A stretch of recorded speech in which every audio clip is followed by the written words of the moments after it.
In this video, I show off my Black Friday haul and talk about taking advantage of good deals.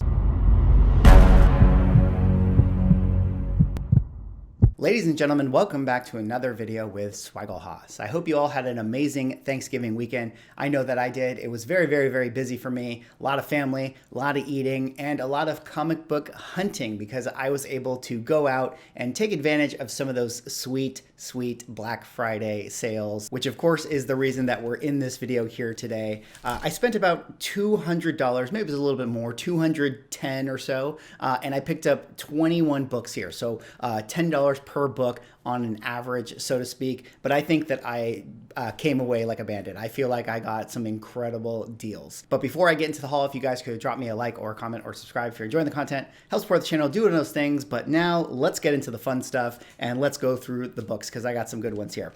And the first one I want to talk about is a very cool one. This is one that I never thought that I personally would own. But this one here is Daredevil Number 16, that classic cover with Spider-Man and Daredevil. I believe this is the first time that John Romita Sr. drew Spider-Man, which is why this book is so beloved by the comic collecting community. And this is a cover that, like, I've always seen this cover online. I've never owned this book, but when I saw this thing in person, like it really brings you in. It's really like, wow, the reds in contrast to sort of like the drab backdrop is really eye-catching. And this is now the earliest Daredevil that I actually own, number 16. So, this is one that I picked up not necessarily wanting to have it, but it was being sold at such a good deal. This store was doing 30% off of all their issues, and they already priced things like kind of under FMV in my opinion. So I think I walked away with this thing for like 25 bucks or something like that, which is totally a good deal. So super happy to have this one in the collection. I don't know if I'm going to keep it. I don't know. Like, I feel like I got a lot of equity I can trade into like an Avengers book, maybe in the future, but at the same time, this is, one of my better Daredevil books. I mean, I love Daredevil. I think he's a great character. He's never been like my favorite character, which is why I don't often collect his stuff, but that book right there is pretty sweet. All right, the next book I picked up here is Fantastic Four Annual Number 5. And what is the significance of this? Well, there's a couple things here. Number one, it's the first appearance of Psycho Man, who honestly, I know nothing about Psycho Man. You would think that, with my love for B-tier villains, I would have an appreciation for Psycho Man, but I don't. But one of the other things that has made this book kind of, a key recently is that this is actually the first solo story for the Silver Surfer. So of course, Silver Surfer made his first appearances in that FF run of 48, 49, 50. And then this book right here, Fantastic Four Annual Number 5, would be his first solo story. Now, I don't really know how solo stories, work within the kind of comic collecting world, if the solo stories really have any sort of value. I mean, I like first appearances, second appearances, origins. I like first title. I think first title is really nice. First solo story, I think, can get hot from time to time. I think depending on the character, and I think a character like Silver Surfer that could actually become like hot for them. So I think that this is a really interesting book overall.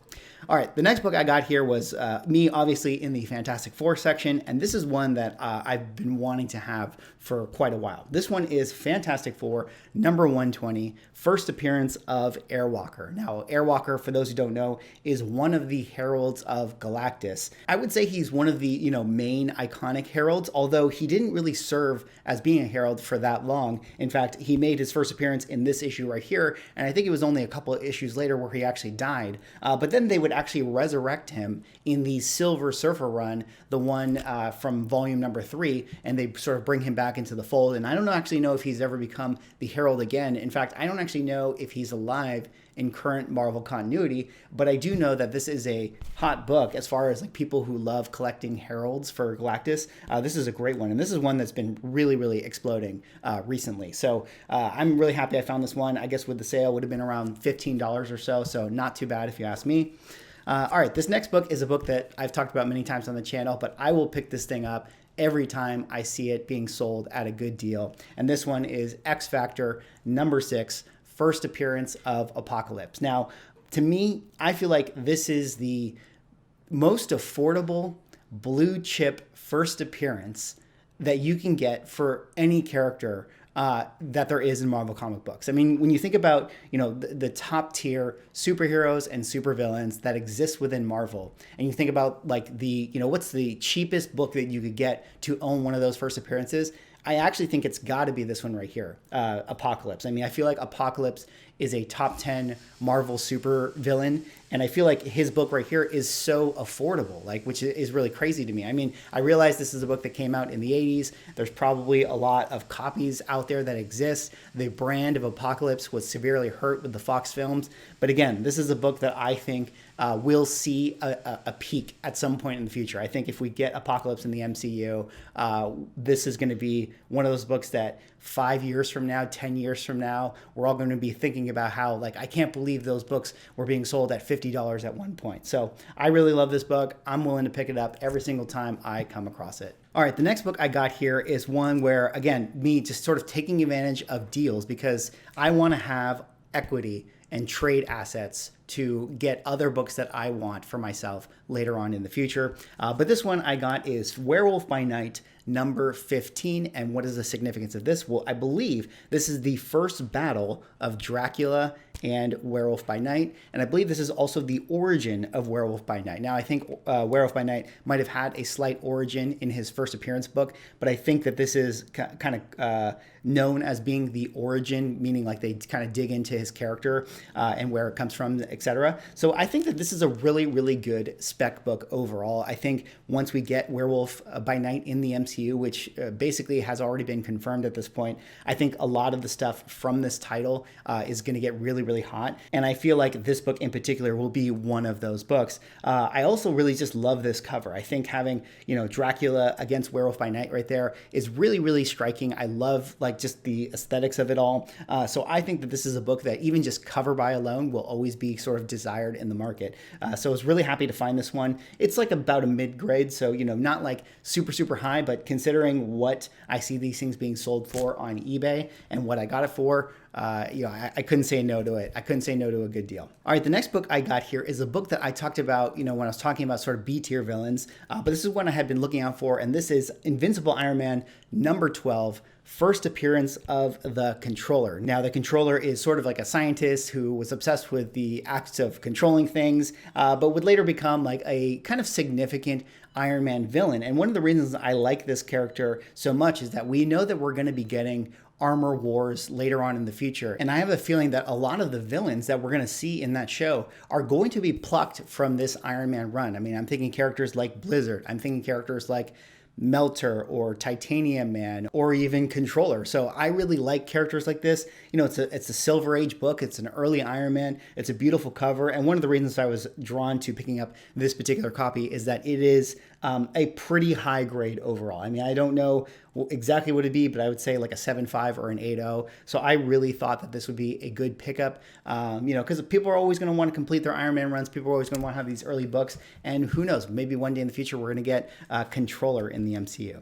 All right, the next book I decided to pick up here is another Fantastic Four book. And this one is Fantastic Four number 129, first appearance of the character known as Thundra. Now, Thundra is another B-tier villain. I think she's I always get her confused with Titania, who of course is going to be in the She-Hulk show. But Thundra has had sort of a long history in Marvel comic books, especially when going up against the Fantastic Four. Additionally, she's been a member of the Frightful Four team. So I kind of thought it would be an interesting sort of spec to pick up a character like Thundra, because you never really know. Once we get the Fantastic Four in the MCU, we start to see some of these characters, we could start to see, some of their rogue gallery of villains. So I like this book right here, decided to pick it up.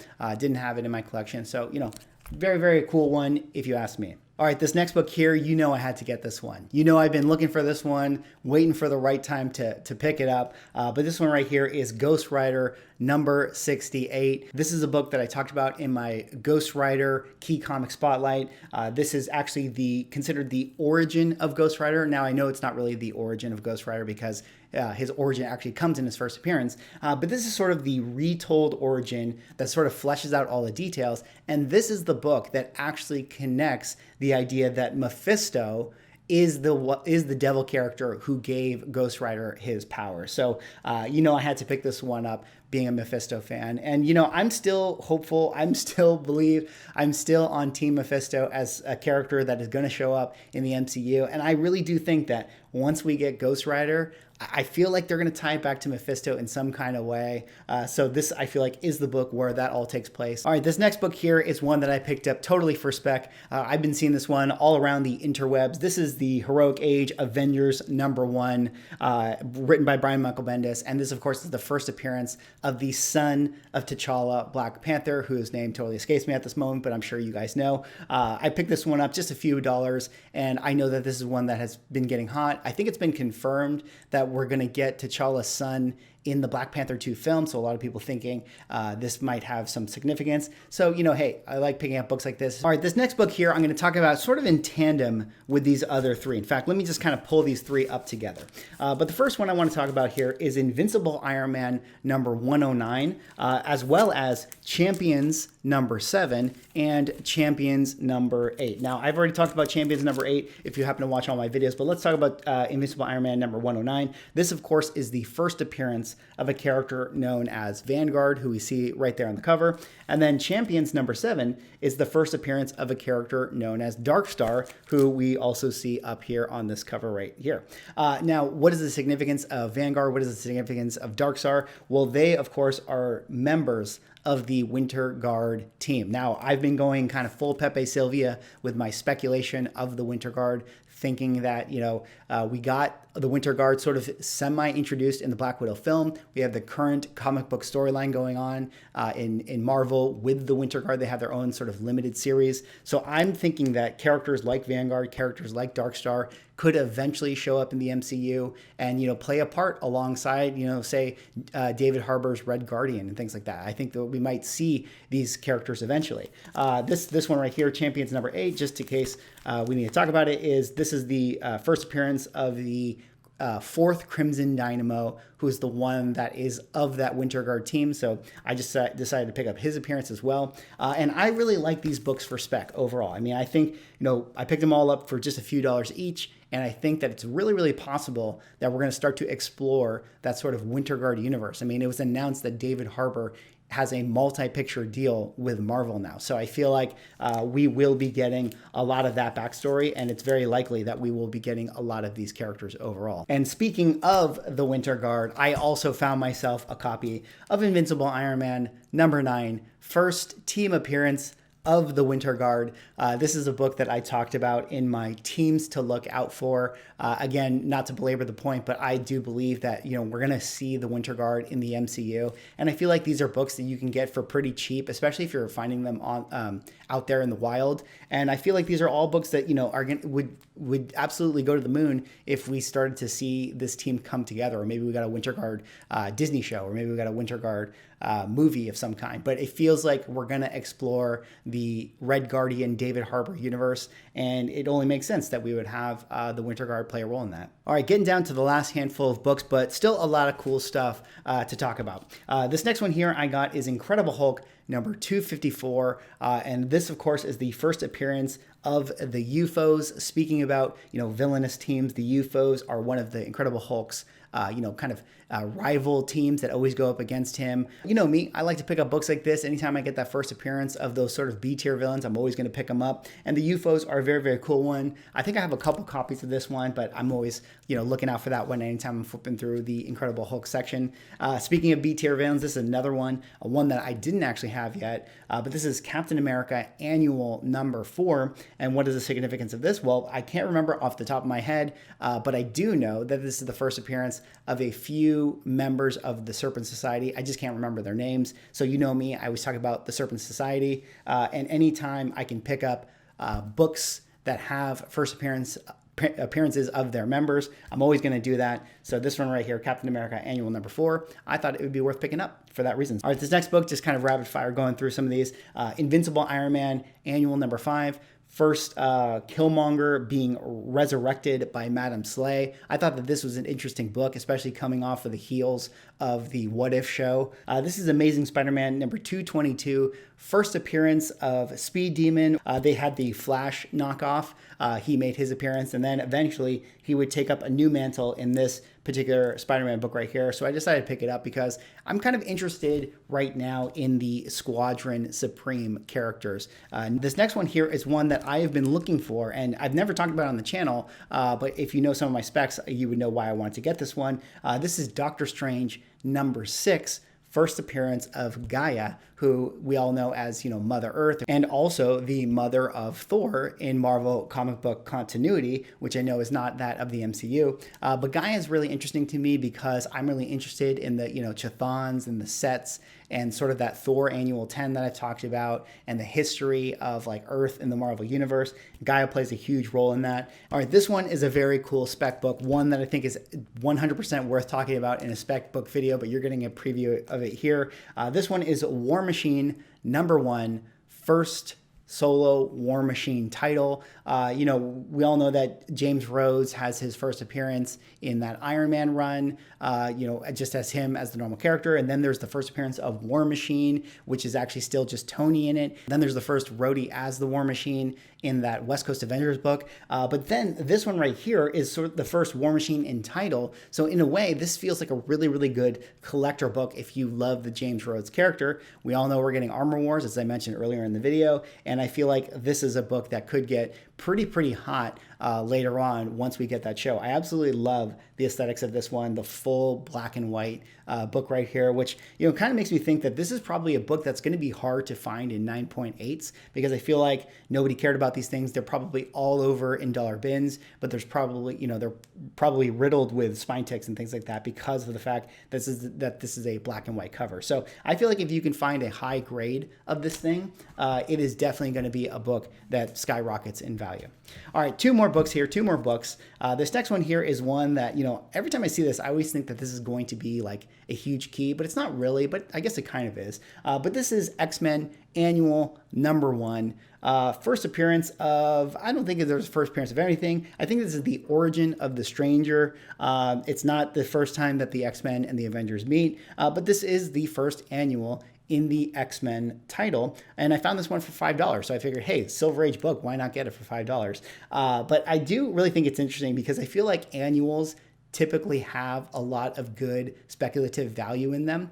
But I think the X-Men annuals are some of the most lackluster of all of the Marvel comic runs. I feel like there is not much to be had in the annuals except for the first appearance of Gambit, depending on if you fall on Team Annual or Team 266, I believe that it is. All right, and the last book I picked up, that was a huge haul, going through all that stuff. My voice is getting hoarse, but this one right here is Marvel Spotlight number 6, first appearance of Star-Lord in classic comic book form. Now, of course, this is a book I've talked about before, and I feel like is super undervalued in the market. I know a lot of people, will point to the fact that those Marvel preview magazines are the first appearance of Star-Lord. And hey, I'm not going to argue with that. I mean, I do actually think that for sure those are his first appearances, but a lot of people don't like collecting the magazines. I mean, there's like some things that go against them. They're bigger size, they don't fit in comic book boxes, things like that. So this is Star-Lord's first appearance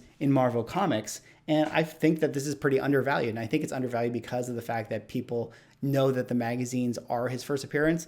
But, we as collectors, we like to be stubborn, and this is the first comic version of that. So I feel like there's a lot of opportunity here with this character. So anytime I find this thing, being sold for under FMV, I probably got this for $10. I always decide to pick it up. And when we get Guardians of the Galaxy 3, I think that that's going to be a book that really shines in the comic book market. Anyways, that's all for this video. Let me know what you guys think. What did you guys pick up for Black Friday? Drop me a like, comment, subscribe if you're enjoying the content, and I will see you in the next one.